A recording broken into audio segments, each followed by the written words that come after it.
have these different types of errors. You guys can review that from before, and I want to get more right into the modeling. So we're going to take this kind of generic two-axis machine, and how do you break it down? And I'm not going to go through, I'm going to do some slides and we'll go to the board, but my board technique is not so good, so I figured I'd use slides. This thing is going to move back and forth, and this piece is going to move up and down. And for example, this could be gravity in the board, and the tip out here is a laser cutting something down. Okay, so that moves through a two-axis laser. And I always put a coordinate system right at the tool tip, although it could be on the tool holder, and then you could still have a tool extending out. Okay. Now I'm going to put a coordinate system at each big chunk. Remember how we want to take a structural loop for the machine and chop it up into segments I can manage. So I'm going to put, here's a segment, comes back, and here's the bearing just moves, so I put as my second coordinate system here. Here's this L thing. Well, I know I'm going to have a bolted joint here, so I may have a bolted joint, so I'm going to put a coordinate system here, because when I bolt this to this, it may have a systematic error of squareness, for example. It's not exactly a 90-degree angle. So that'll be a constant offset, for example. In other words, if this thing isn't square, as this axis moves up and down, the machine will have an X direction error due to the non-squareness of that axis bolted. It'll be a systematic error. Remember how we talked about error gains? So that sign will be important. And then I'll put another coordinate system here at this bearing system. The coordinate systems where you have the bearings or a bolted joint always go at the center of stiffness for the system. Okay, so, and that's why when we model these as the structural loop and just sticks, it doesn't matter how far apart the bearings are, because if the bearings go farther apart, well, the center of stiffness is still the same. And when we're assessing the goodness of the machine, if we see that, wow, there's too much tilt from the bearings is causing too much error in the end, I don't have to change my model, I just locally will change the distance between the bearings. How I model what that pitch stiffness is. Okay. Now remember, the way these, we're going to knit all these coordinate systems together with homogeneous transformation matrices, which will say, where is this point in this one? So imagine it's this lever arm, call this distance A. The next one will say, where is this one in that one?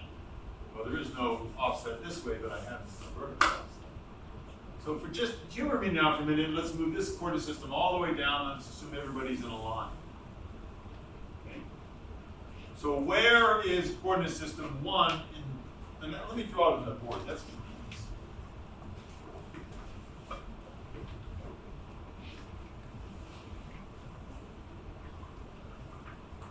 And then here's out to the tool. So this is coordinate system 1. Coordinate system 2 is back here. Coordinate system 3, well, they're actually kind of on top of each other. Be a little bit of an offset.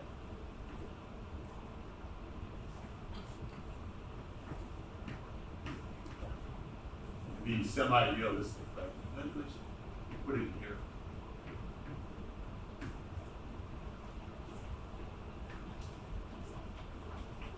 Call this A, B, C.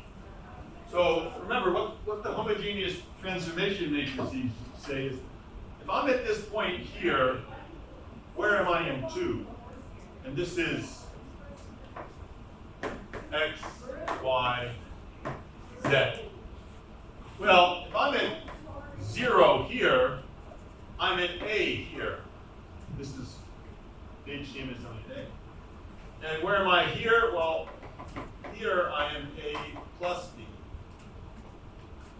And where is this point back in coordinate system 4? Well, it's actually at A plus B plus C. It's actually this whole distance.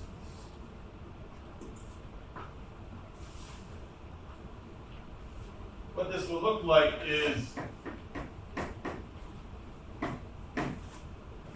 0 to 1,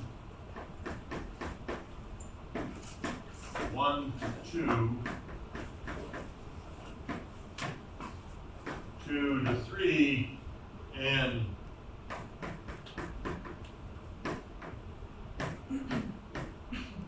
okay, so this is A plus B, and then A plus B plus C. Will end up being here. I'm off by 1. 0 to, where this is with respect to that is A, where 1 is with respect to, whoop, this should be 1, I'm off by 1. Sorry.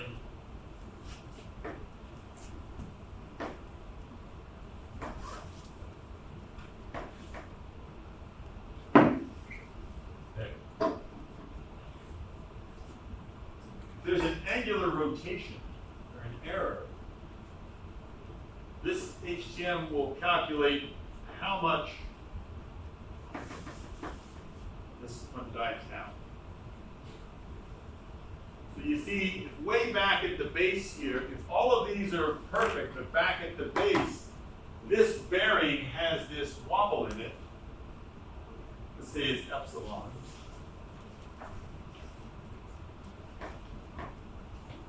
When you do this multiplication out, you'll get that this up, down, all the way here is going to be epsilon times the A plus B plus C. If this one had some wobble in it, call it epsilon 3, call this epsilon 4, you would also have epsilon 3 times B plus C, or A plus B, excuse me.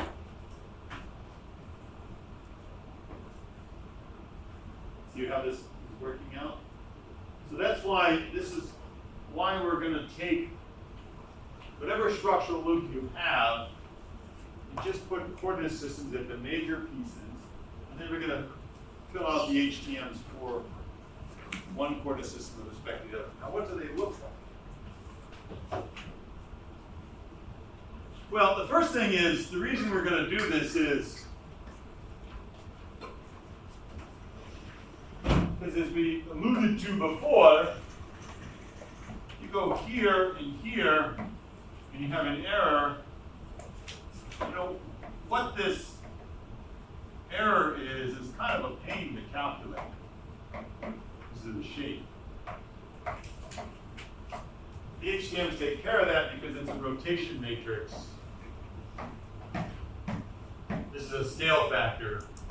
Okay, and in here is the sines and cosines to help us figure all this out. And then this is x, y, z, and again the scale factor. Of where we can actually have entered in coordinate system 1, where we are is this offset plus this offset. You'll see in a minute. Let's look at just an example. Okay? So if I take just this shape, the pure shape, and I put it in SolidWorks, this is Sketch or any drawing program, and I rotate that picture by some amount here. What did I rotate it by? 5.73 degrees. I have no clue why I did. But the shortening or this change, this would be like the cosine error, is this 4.49 units, and then the sine error up and down is 10.23 units. And if I manually go through and do the math, which is a pain in the matrix, I can get the same number. With cosines and sines and figuring out the sine error and the cosine error is a pain. But you can do it. But now imagine I have 10 of these axes stacked up. What a monster pain for the HTMs with that. And so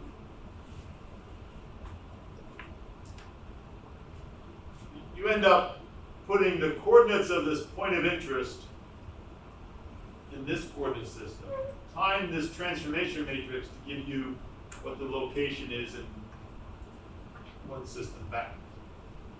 Okay, and this is what the transformation matrix will. Where this x, y, and z are the locations of n+1 in n, and this is the rotation. So for example, if I just have pure rotation, one coordinate system living on top of another, okay, and then I say, okay, I'm going to rotate about the x-axis, this is x, and then this guy rotates like that. So where would, if in this original coordinate system, I picked a point in the original system, and then I rotated it over, and let's say I had it here on this point. And now I rotate it over, it's going to go this amount, and this amount. This would be the cosine error. And this would be the sine. This would be actually 1 minus the cosine, because it's the rotation angle epsilon. Times whatever this distance h is. H, that would be a cosine error, and then up here would be h times sine delta. Right? That's where that point is now in the new coordinate system. And so if I did x, y, z, so imagine this is h, aha, see, it actually moved in the y direction, or excuse me, in the z direction, by x, y, z, so it moves out in the z direction by h sine of x. That's drawing out of the board, h sine of x. That's where this is new position. The error would be h minus cosine x. What I should have drawn is this distance here is now, sorry, h cosine epsilon x. You got that? And then you could go about all three axes, and these is what the rotation matrices look like. You can multiply these times each other to get the full rotation matrix, or if I'm going to rotate about 3 axes all at once. You've got to always go in the same order. Rotate about x, rotate about y, rotate about z. Because if you don't follow the same order, you'll come up in a different position. This is the idea of polynomial constraints. You can always play that game with the book. Which side of the book do you see when I rotate about x, y, and z versus rotate about y, z, and x? You get a different side of the book. So you got to be consistent in your order of rotation. Now, let's see how to apply this thing. So here is a 3-axis milling machine. Notice the little happy face? I like to put Easter eggs in my drawing. We want to see where is this point of interest, the tool point, with respect to the workpiece. So there's a Word document, I think I sent out how to use everybody's spreadsheets. Pretty sure it's on the website. If I didn't, I need to put it in there. And it walks you through, starting here, going all the way through, and actually how to handle this bridge type of structure. Because normally the HTM method is only useful for an open chain. You have to make some assumptions on how you're going to use it if you've got a closed chain. And that's just an artifact of the math the robotics people use robots. Now, as we've been talking, the whole HTM world of happiness nominally is set up for geometric errors and displacements. How do you accommodate, because we're going to do an error budget that's going to include like deformations and modeling deformations, how do you accommodate them in these homogeneous transformation matrices? Where do you put the arrows? So let's look at this thing here of, let's assume you've got a beam bending, and it's got bearings running back and forth with it, holding another beam. So the bearings of the attachment you can model as springs, and this will have this attachment stiffness, this vector. The beam itself, when it bends, actually it takes a 6x6, because you also have out of the plane and stuff. If all you considered was 2D, it would just be a 6 vector of bending here along the beam, of stiffness, translation, but also slope, remember. As does this. This here has translation and slope. And then here's another one. So where do you put things?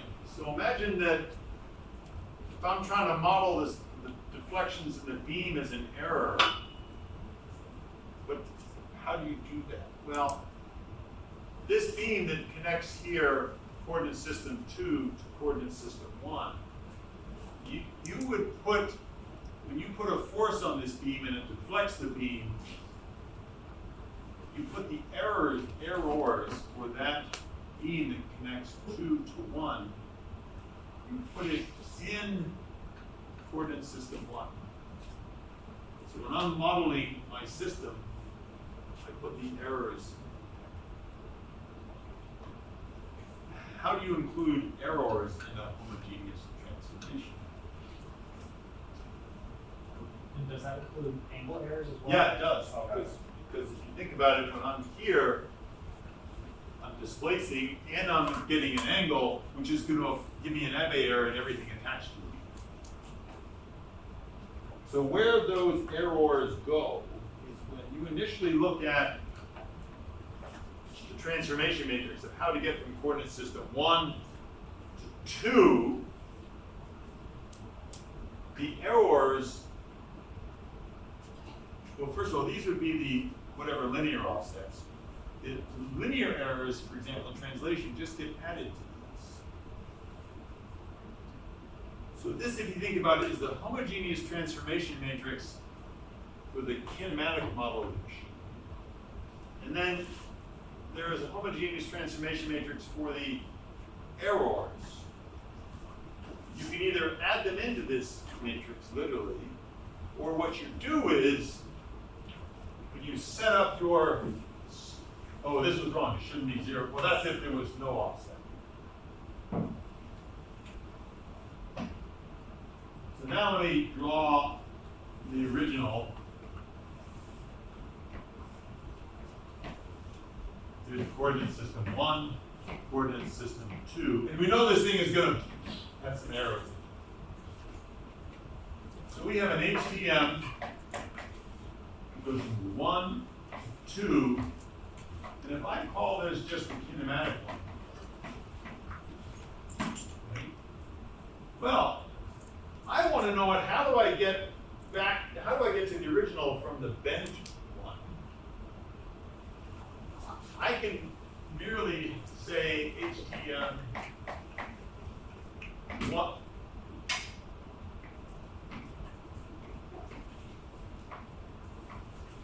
to 1 pure. You could add another one right here. In other words, you have a coordinate system here that is coordinate system pure. And now it starts out the errors are 0. And here's this one that's displaced a little bit and angled a little bit. Here's my HTM with errors. I just say, well, I'm in this coordinate system that has errors. How do I get to this one? Here is where I would put in my epsilons and deltas. For those epsilons and deltas, the epsilons get multiplied with these becomes epsilon z, epsilon y, epsilon x, and you multiply would go x, y, z. Multiply 3 of them in a row. Yeah. Should be. Okay, I got a, so good, I'll write it out. You would say,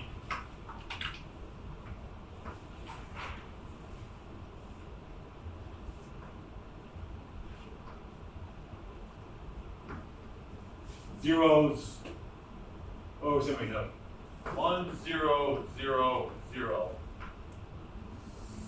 0, somebody read it off. Cosine, sine. Zero, sine, cosine, 0, 0, 0, 0. When I say C, I mean cosine of epsilon x. Okay, and that, because I have to be careful about my order of rotation. When you rotate x, then y, then z. Now I've got cosine, sine, cosine 0, sine 0, right? 0, 1, 0, 0 should be Minus 1. sine. 0 cosine, 0. Okay, and then we should do cosine. Cosine minus sine. 0 sine.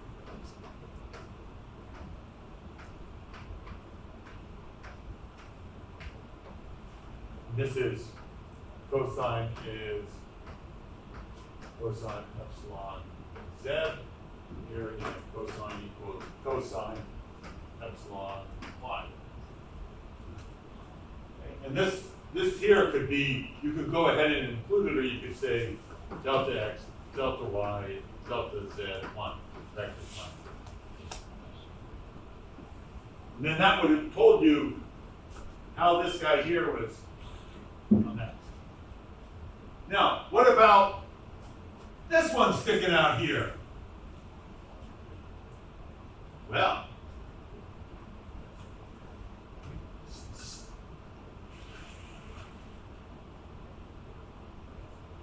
the pure translation, sorry, that would be if that was just the endpoint. For the coordinate system, so I have a matrix. And then now this would be cosine and sine of 0.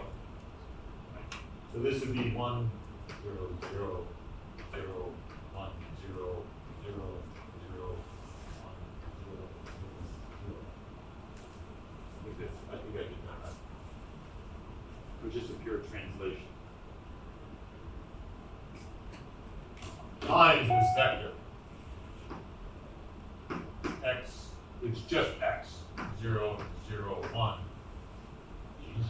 That would tell me what this point here did with respect to here when this beam drooped down. See how this all multiplies throughout this.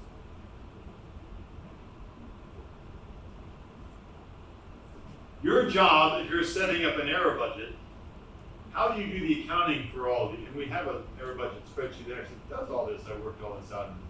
It's a nightmare in Excel. I originally wrote this in Fortran. Very nice. This was 1982. But by the way, and then I translated it all into C, because C was the language everyone was going to use forever. And that went away. And then it was, well, Pascal was enough, because people I work with in the industry say, we didn't use any of that shit, we just use spreadsheets. Just give us to it in the spreadsheets, and I wrote the spreadsheet. Okay, I'll probably go back and do it in Python. Because that'll be here forever, that's the last language I'll ever use, right? There's some other ones that are coming out. But the math is the same, okay? And it becomes an accounting game. How do you set up your spreadsheet or your code to first calculate the HTMs for the pure, sweet, innocent, no error machine, and now go in and inject the errors that you were going to calculate and happen at each of the joints or within the structure, such as this. Okay. Now, let me pull as an example.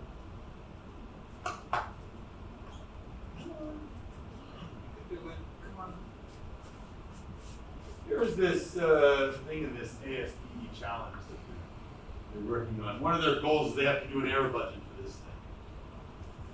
So they've got this stage here that's moving this thing back and forth.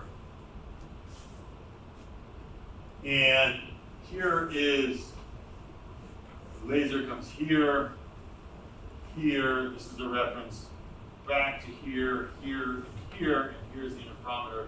So it's measuring this motion here, this stage. And the teams have to figure out an error budget for this thing. One of the things they have to do is take a deep breath and say, who's on first? What's happening? Where are all the sources of error in this thing?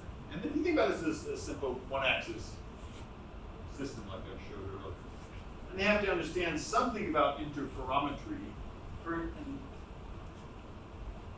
If these two move, that moves back and forth, does that affect, does it give the parasitic error that this stage is actually moving? I'm not going to answer the question. I actually know the answer. I don't know if people who are doing that interferometry now. You're not doing the ASP challenge, and you want to learn about interferometry, and you want to answer the question. Chapter 5 in Precision Machine Design is a huge tutorial on interferometry. And I think there's one actually on the ASP website. One I have done. So that's the first thing you got to look through your system and decide what is sensitive and what is not sensitive. So go back to this topic 3 of fundamental principles of sensitive directions and see where you want to spend your time. Your time is money. Birth, death, you're here, click. Don't waste time. All right? But let's assume that all we care about is this axis here. Everything that happens in this one.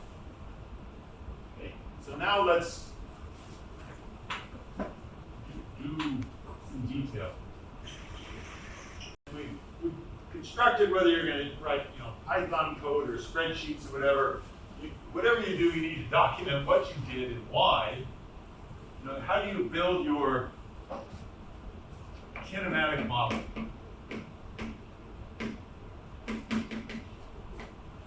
And the kinematic model will be perfect. And then you can have your errors that you inject.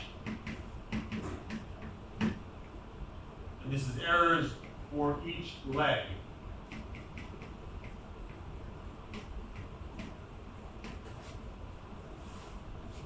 And then the total error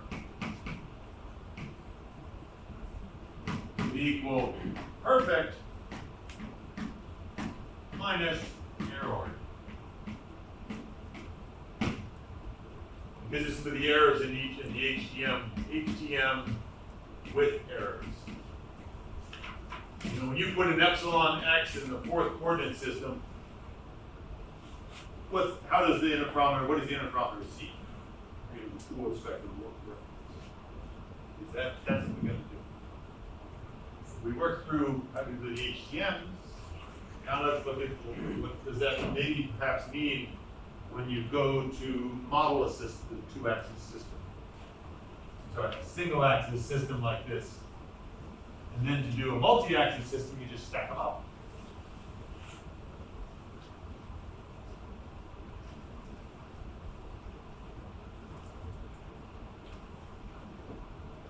So when the roboticists published books on HTMs, fancy math and all stuff, remember my mother was a mathematician here in the 50s. She looked at this when I was studying all this stuff. This was all done in the 1800s. But they didn't have robots then. They got the math and stuff. Why are they taking credit for that? Don't argue with mom. Fools. Good. And my friend Jim Bryan, who I was talking about the last thing, he and my mom were best friends, by the way. They were so much fun together. Anyway, because she worked in, my mother did precision machinery for the Army, by the way. Anyway, okay, another story another day. So, let's look at this thing now. Here we have a base, and we're gonna have some type of bearing rail. So here's the rail, and it may be flexures. Doesn't matter. So, and then here is some bearing. Another one. Here is the table.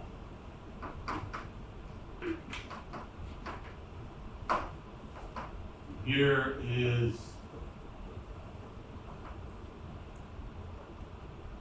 post.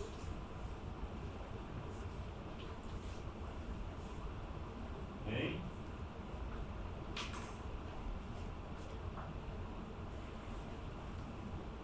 Now the table is reflector, and then here is laser. Laser. Do we get a joke? And everybody knows that a laser is like the most accurate one parts per million. Okay. So as precision engineers, and this is called the detector bench, by the way. Now, it was the summertime, right? Does anybody remember the summertime, that thing that was, remember that thing this summer? What, did anybody ever, like, relax during the summer, I hope? And what's one of the things you, like, helped you relax in the summer? You lay down on your lawn furniture.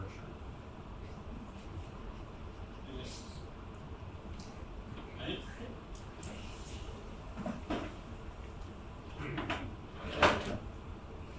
See? Lawn furniture. So my thing is,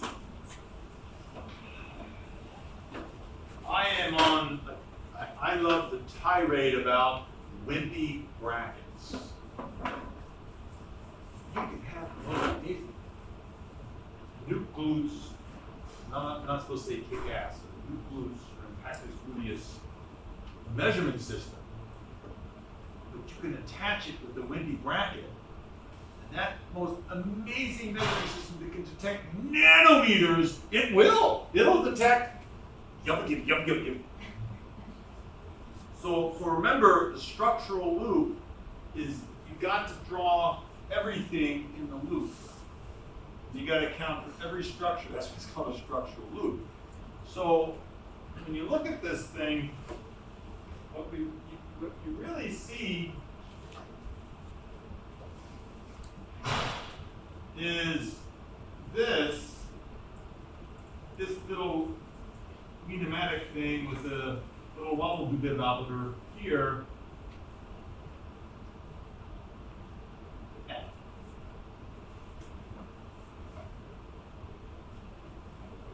So I love to pick on metrologists because they always love to have these probes and these delicate little things reaching in. I can detect an nanometer, you sure can. Whoa, your machine moved! No, your probe holder moved. No, it's just a probe holder, there's no forces on it. What are you doing? Stop blowing up my probe holder. Or, remember that, okay, but in other words, the sensor for the metrology structure is part of the structural loop. Because you're measuring stuff. You'll measure anything. Right? And that's your job now, is to include, when you start modeling your structural loop,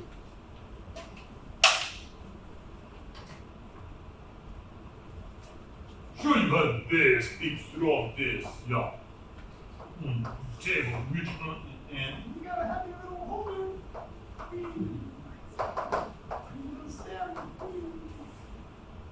So you would have to think about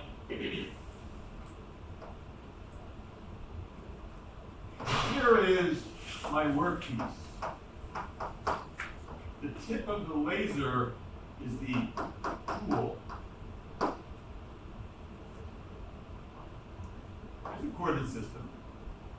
This is kind of a wimp-o-matic, wee, flopping in the wind, so I'll put one here. So we'll call this one coordinate system 1, CS2. I imagine myself what could be waffulating, so I'll put one here, CS3, and somebody here, CS4, to this, yeah, base, baby. But somewhere down here I'm gonna have a reference. I can put it on the base. Why don't we put it right in the center of the base? We'll put reference.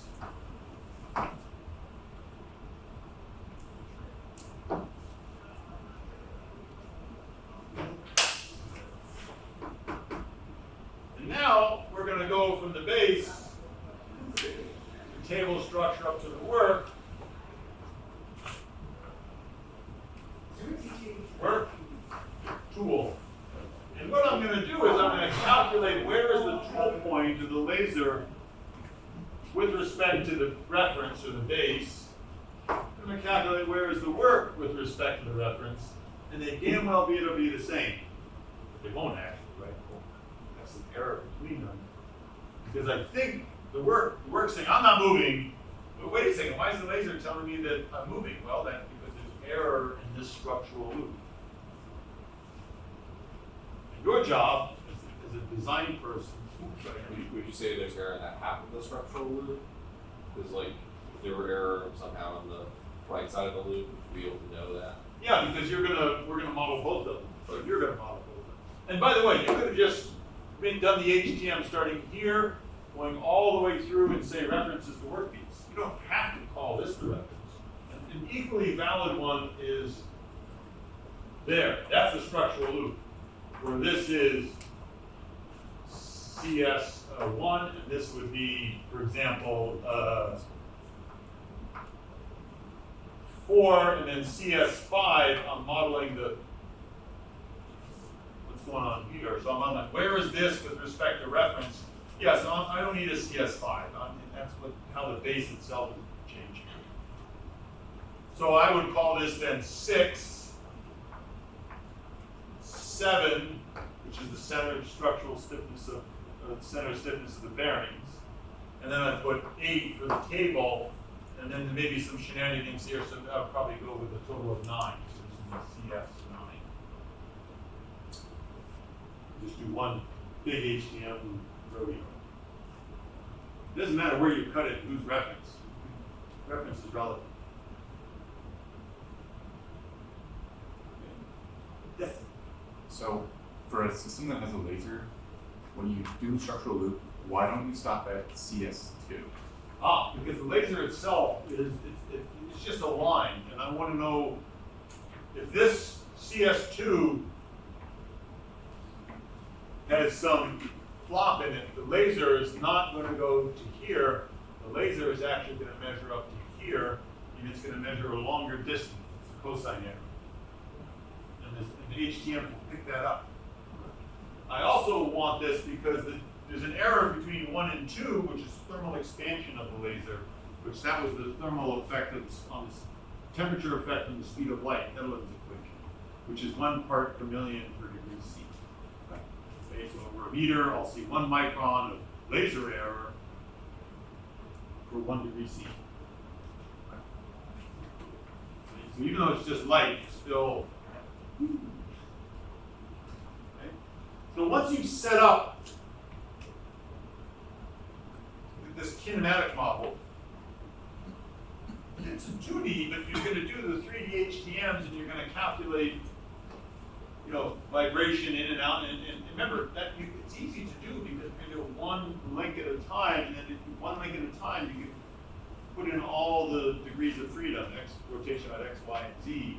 And in the end, the HTMs will calculate it all for the vector error between these 2 points. You'll calculate the vector error, and then you can say, well, what is the error that the laser is actually in the x direction? You get that too. So now let's talk about, and I've given some hints here. This is the number one thing I see overlooked is when you have a laser, it's figuring out which of the beam paths and which of the optics attachments, if they move, will affect the measurement. If they do, that has to be included in this error assessment. Okay? If it's a reference leg where it doesn't matter, then you don't worry about it. And again, we're going to leave it to the reader as an exercise in that on the problem. But this is definitely going to be leg, and you see these things here. There are no forces on it. Why should there be any error in it?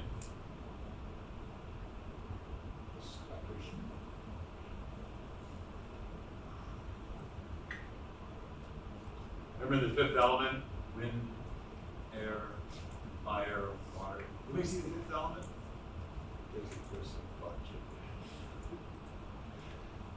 That's not our favorite. Anyway, let's do some fun examples of the type of stuff y'all want us to do.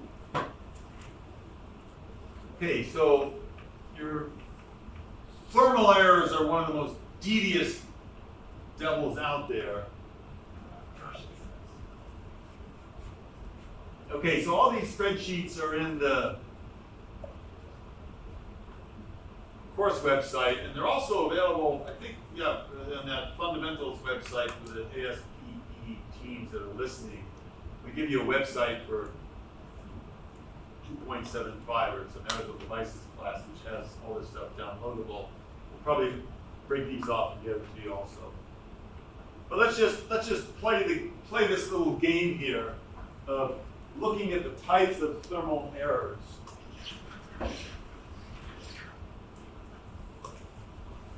Now, thermal errors are slow, generally. And part of this is the thermal diffusivity, how fast material heat percolates through materials. But one of your most devious thermal errors is radiant. So this is one material, but this is T1 and this is T2. And it's devious because this will cause it to do that. And you can do this experiment if you have a roommate in particular. When they're walking around the apartment, just go up and drop some ice down their back. Ah! I just got an experiment in class. That's so spit. So, but it's all modelable. Here's a spreadsheet, we can model it, and let's just play for fun. And it doesn't mean it's an error you have to worry about, but what you're going to do is for each segment in your loop, you're going to go through force, moment, temperature, gradient, and calculate the magnitude of the error. And if you have a spreadsheet or code, you just put it all in, or you can just cast it off. You need to do this for each one. So let's just play this game here for yucks. Let's assume, I don't know how long this thing is. I don't know. 300 millimeters. And let's just assume you have just even 0.1 degrees temperature gradient. Why would you have that? It's sitting in the room, gradient in the room, maybe it's sitting on a table, it's colder, is the air temperature exposed to the top or something. Just put in, you can do this. Oh, so if anybody has a camera, with a little FLIR attachment, you can take a picture and find out real fast. Let's just see what would happen. And how height, where is so what this is going to do is it's going to say, I've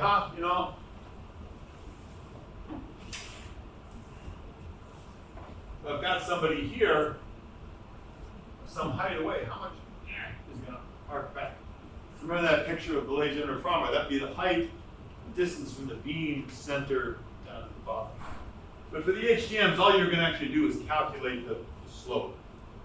But maybe this was 100 base. Steel. And by the way, thermal errors have no respect for modulus and less. They don't care what the material is. All they care about is the CT. So here it is for steel. And this is assuming it's like an I-beam. So we'll flange and the width, breadth thickness, but this is too high, so it's maybe 25 flange thickness. So just make up some numbers. Width of the flange. Wow. And actually, all that matters in the end is the height. Okay, and so this will deflect a micron. I think this is reasonable for what the beam size is. And here's the slope error of 0.7 micrograms.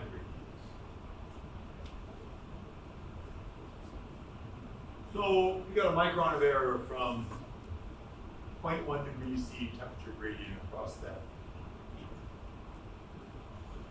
Shit. Now you say, how do these wafer steppers give us nanometers? Well, they cost $300 million for the machine. They got a lot of sensors and a lot of precision temperature control, et cetera, et cetera. But that's the name of this game, is keeping track of all the errors and systematically going through the loop and having, at first order as a design person, good estimates for what the errors might be. And that early on helps you develop the strategy by which you're going to design this stuff. Or as a metrologist, help you to understand what is the laser telling me is happening.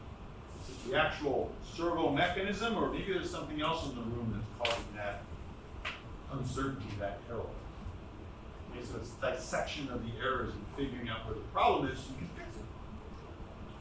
So a fun little case study was long ago and far away. And I used to teach this class in like a 4-hour seminar or one-day seminar at Society of Manufacturing Engineers, which is just SME meetings, dozens of times. And you know, at the tool shows and stuff, because I love just getting this stuff out.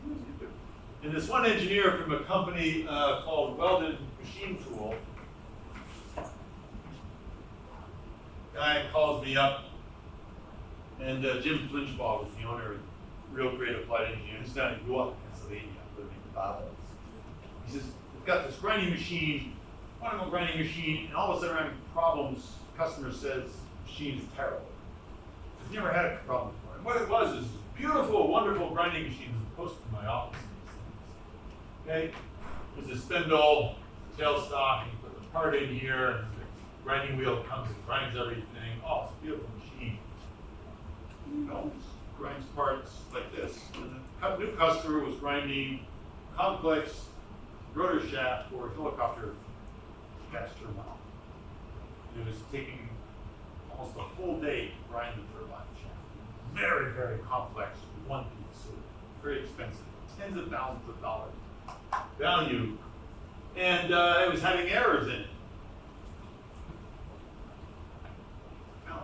You come and help us figure out what's going on. I'm going to see here. Now they're looking at, the first thing was time to grind, 6 to 8 hours in one part. And something was slowly changing. The diameters were slowly changing on this thing. Slowly changing, probably a thermal error. One of the things you look at when you look at error is the time spectrum of the error in addition to the wavelength spectrum of the error. So when you have an error output from the sensors, you do an FFT based on frequency or time, which is what most controls or lattices have to do. But if you can, you also do it as a function of wavelength of the flavors of errors.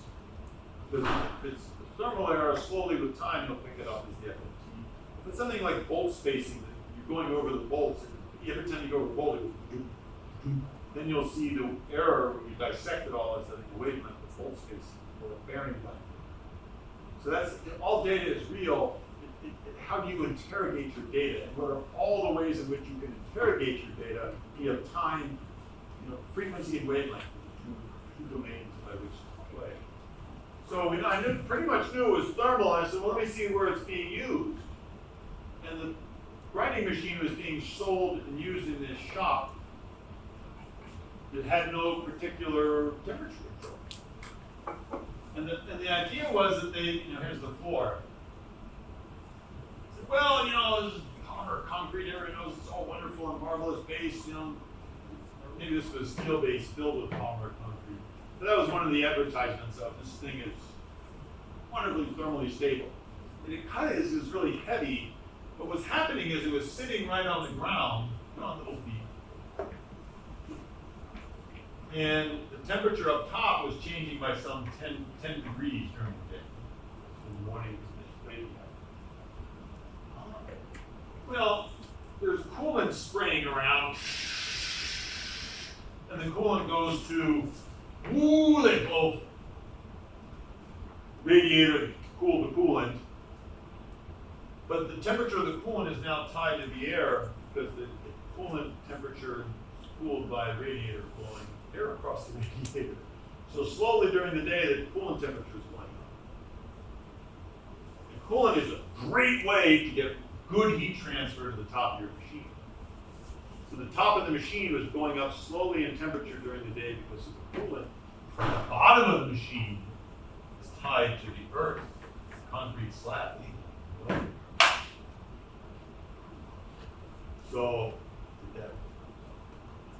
this exact calculation is thick monster steel, infinite cosmic stiffness base.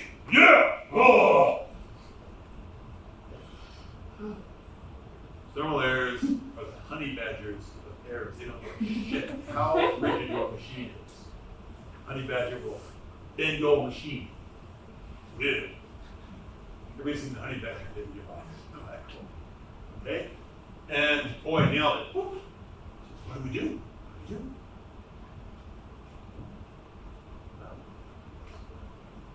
When you've got insulation and wrapped machine base with insulation, it isothermalizes the machine so air can get in here, temperature can get in here. And with the temperature controller on the coolant, the coolant temperature was not allowed to change during the day. So now we just kept the factory temperature away from this. Perfect place. Why'd you have to wrap it in insulation? Like, couldn't temperature control of the coolant do just that? It should, and in the end, that's all they do now. Oh, okay. But even just wrapping insulation, insulating it helped. But I was being probably overly, totally isolated. I want the environment to touch me. Couldn't they also just come back in the morning for a bench pass? It's money. Take apart, money. And that's a good thing, money. I'm not dissing money there. You gotta make a profit. You buy this expensive machine, great machine, and helicopter company is saying, where are my turbines? But you could. Okay. So that was my relationship with Weldon, and we did a bunch of machines over the years. And yeah, so when you get into this microns world, and by the way, so how do they pay? So you know those kinematic coupling, those canoe balls? I said, I'll make you a trade. Because I learned that this, I didn't realize about these machines at the time. What they make here, what makes Weldon so special, they make punch grinders. And one of the better, and I don't stop in there, one of the better companies in the world. So their spindle, the spindle rotation, the spindle is servo controllable, so it can go really, really fast for just grinding round parts. And they also have a motor that can go real slow and real stiff to control rotation. And so they can grind non-round parts. And where the punch grinder is literally that. If you look at, sometimes you'll see like an oval, an oblong part, which is boom, boom, boom, boom, boom, punch for motor rotor lamination. So you start with a round piece, and as the round piece rotates, the big grinding wheel is moving in and out, and you coordinate in and out motion of the grinding wheel with the rotation of the part, so you get a part like that. And you can also do it out of the board, and so you can make those canoe ball shapes, so you make kinematic couplings on each book. That's how I work there.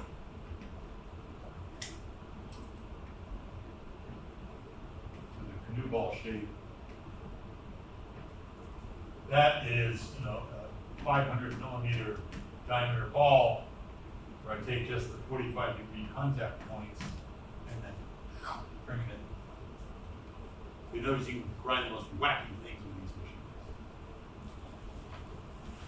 Okay, so we're done with the error discussion. I hope this is fun for the regular normal people here, and all for all the ASP challenge people. I hope it's useful. And then now we're going to say bye, and then get back into y'all who has any project questions.